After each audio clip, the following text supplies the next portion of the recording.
The United States had tasted glory and was now on the brink of financial ruin. After a decade of innovation, progress, luxury, and wealth, the landscape changed completely, and unemployment, hunger, and despair took hold of the people, casting doubt on the future of the nation. This is the story of the greatest economic crisis in the United States, the Great Depression.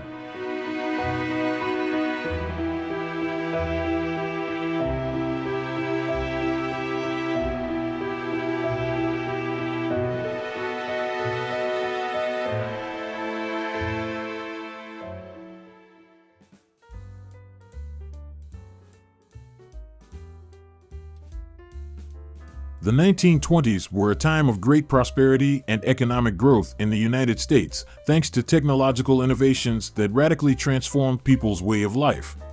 Mass production allowed for the development of a prosperous industry, full employment, and an increase in the middle class. Aviation and automobiles revolutionized transportation. Radio allowed for the creation of the first mass media, and the expansion of the electric grid improved the quality of life for families. But this prosperity, which was natural with technological advances, with the period of peace that had followed the First World War, and with the position of the United States as the world's main economic engine, was also amplified thanks to a period of low interest rates and abundant credit that lasted until 1927, allowing people to spend much more than their income and borrow without worry thanks to good expectations for the future, further accelerating business growth, increasing employment, and causing a speculative frenzy, where the Dow Jones Index multiplied by more than 3 times from 1921 to 1927, and a real estate bubble was formed.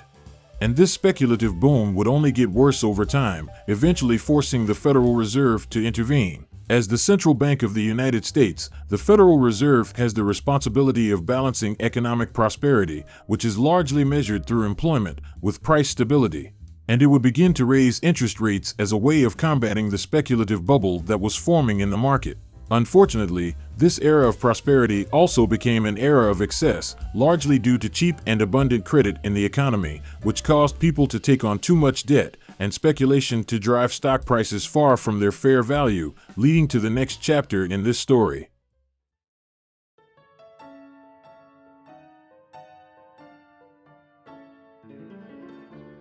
The prosperity of the Roaring Twenties was reflected in the stock market, which experienced a gold rush and attracted people from all income levels who did not want to miss the opportunity to become millionaires quickly, generating a bubble where prices multiplied by more than 5 from 1921 to 1929, accelerating despite the Federal Reserve's measures in 1927. And although companies were investing in increasing their production capacity to respond to what they expected to be a growing demand, the numbers were not meeting expectations and the market lost momentum, causing some major investors to start selling their stocks.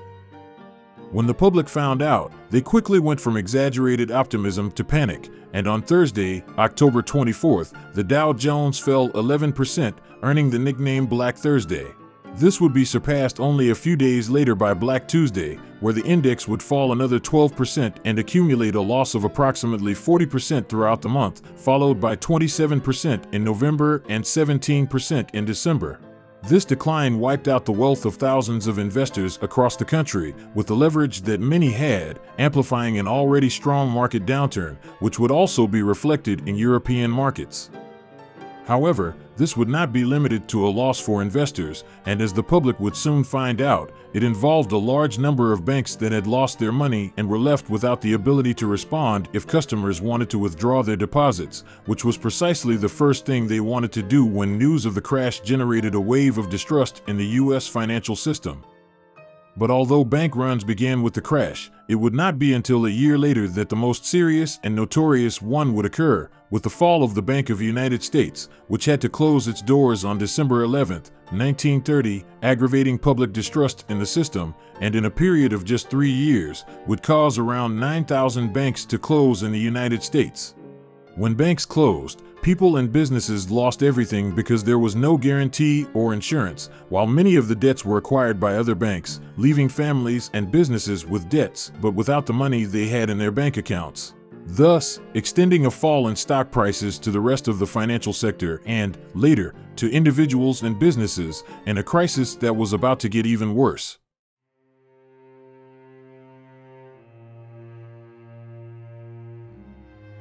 Starting in 1931 and as an amplifier of the Great Depression, the environmental phenomenon known as the Dust Bowl occurred, characterized by severe drought and soil erosion that mainly affected the states of Texas, Oklahoma, Colorado, Kansas, and New Mexico.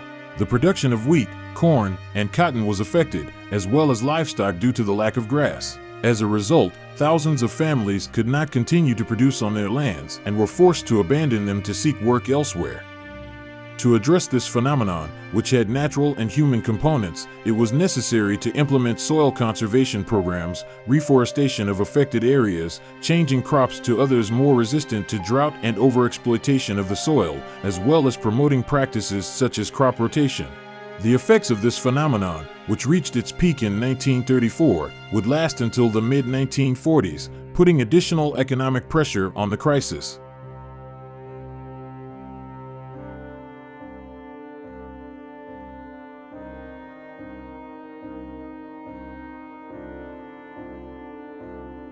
The fall of the banks that originated with the crash of 1929 and with the general public mistrust in the financial system caused the Federal Reserve to take a series of measures aimed at stabilizing the system. However, these measures would be contrary to a real solution, and decades later economists Milton Friedman and Anna Schwartz would argue that if it weren't for the measures of the Federal Reserve, the Great Depression would have been a strong recession and not the prolonged catastrophe that it ended up being.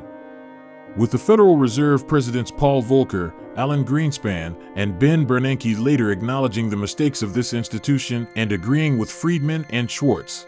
The first mistake in solving this crisis would come in 1931 when the Federal Reserve made the decision to raise short-term interest rates from 2% to 4% and long-term rates to 5.3%, seeking to reduce speculation and easy credit. However, what was appropriate to avoid what was happening was not necessarily appropriate to solve it. And the Federal Reserve's error would not end there. Since the gold standard was used at that time, the amount of money in circulation in the economy depended on the amount of gold in each country's central banks, and international transactions were settled in gold. And when demand in the United States began to fall and people consumed less, the country began to import less, meaning that less gold was sent abroad, but it continued to sell, causing the amount of gold entering the country to be greater than the amount leaving. However, the Federal Reserve did not use this gold to expand the amount of money in circulation, but used it to strengthen the dollar. And credit restrictions caused people to consume less, businesses to invest less, hire less, and a vicious circle began to unfold with the closure of industries, the increase in unemployment, and the reduction in consumption that led to more bankruptcies. With the aggravating factor that this contraction led to deflation, a fall in the prices of products and services, which caused a drop in the incomes of individuals and businesses at a time when both were heavily indebted. And many families found that their homes, for example, were now worth only a fraction of the money they owed to the bank for them, and monthly payments had a much greater burden due to the drop in their incomes.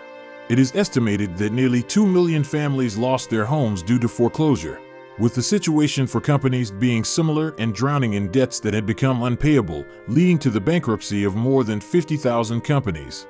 The defaults of individuals and companies, in turn, worsened the situation of banks and the financial system in general, which would find more problems and wrong decisions in the government that would worsen the crisis.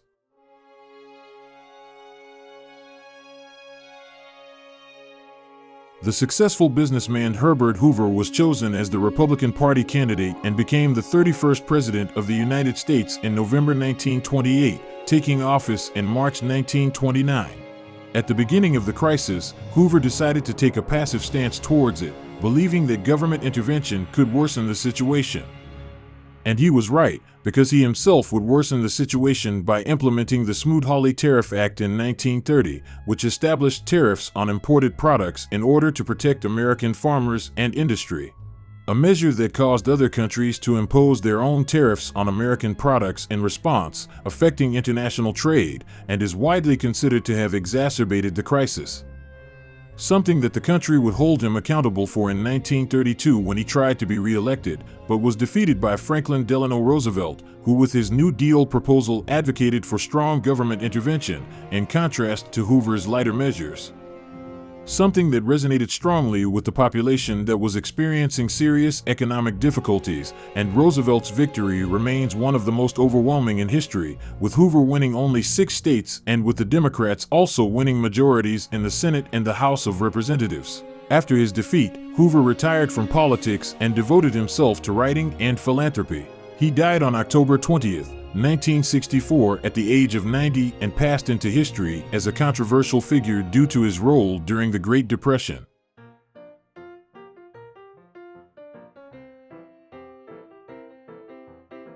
With his election in 1932 and control of the Democratic Party in both chambers of Congress, Roosevelt would begin to implement a series of measures to stimulate the economy and seek to prevent future crises in what was called the New Deal. These measures focused on 4 areas. The first was the policy of economic recovery, where spending was focused on infrastructure projects to generate employment and increase people's demand to in turn stimulate the American industry.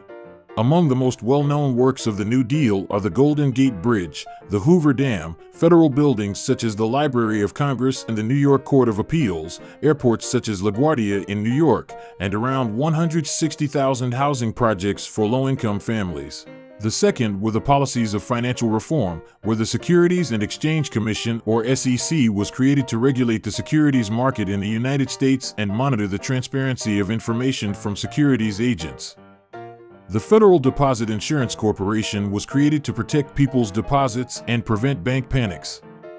And the Glass-Steagall Act was created, which sought to regulate the banking system and separated commercial banks from investment banks, and expanded the powers of the Federal Reserve Board to supervise and regulate the banking system. The third area was social protection policies, which included the creation of Social Security, with a pension system for retirees and the disabled, and the creation of unemployment insurance, both financed with taxes on workers' incomes. The Agricultural Adjustment Administration, AAA, was also established to limit food production in order to increase prices and benefit farmers. Additionally, the Agricultural Credit Corporation was established to provide low-interest loans to agricultural producers. The fourth area was labor policies, which protected workers' right to form unions, established a minimum wage, and limited working hours. Although these measures sound good and in general the New Deal is considered a successful program that achieved its goals, it is not without criticism, as it led to excessive government spending, a skyrocketing national debt, and some people abusing subsidies. It is also criticized for causing distortions and reducing the flexibility of the economy to adjust and overcome the crisis, as well as discouraging entrepreneurship due to excessive regulation, taxes, and government intervention, resulting in the prolonged time it took to overcome this crisis.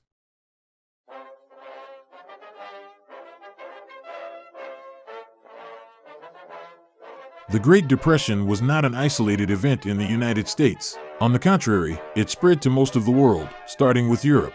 Firstly, because the United States had become the world's growth engine, and when this growth stagnated, so did the demand for the products of many European industries.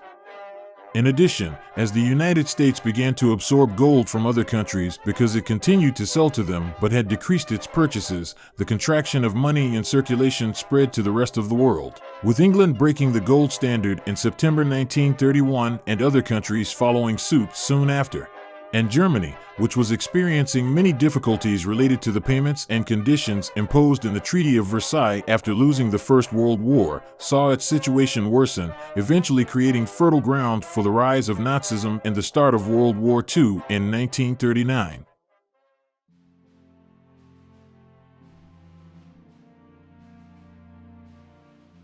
During the second half of the decade, the economy showed several improvements, with economic growth returning with few interruptions, unemployment decreasing, and optimism gradually being restored. However, it would not be until the beginning of World War II when the Great Depression would come to an end completely, and the industrial boom, the employment it provided to about 12 million Americans directly, and ending up as the only undestroyed industrialized country, would trigger a period of great prosperity for the country and the beginning of American hegemony.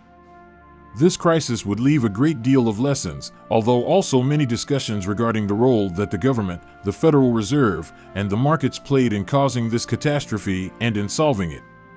And although there is little consensus, some ideas seem to have come out of this situation, such as the importance of avoiding credit restriction in times of crisis and, on the contrary, expanding it to keep the economy moving, as well as not restricting international trade. Also, although with less consensus, it leaves the idea that in times of crisis, increasing government spending can be an effective remedy, an idea that unfortunately was born as an emergency resource in the worst crisis in history and ended up being abused many times by politicians.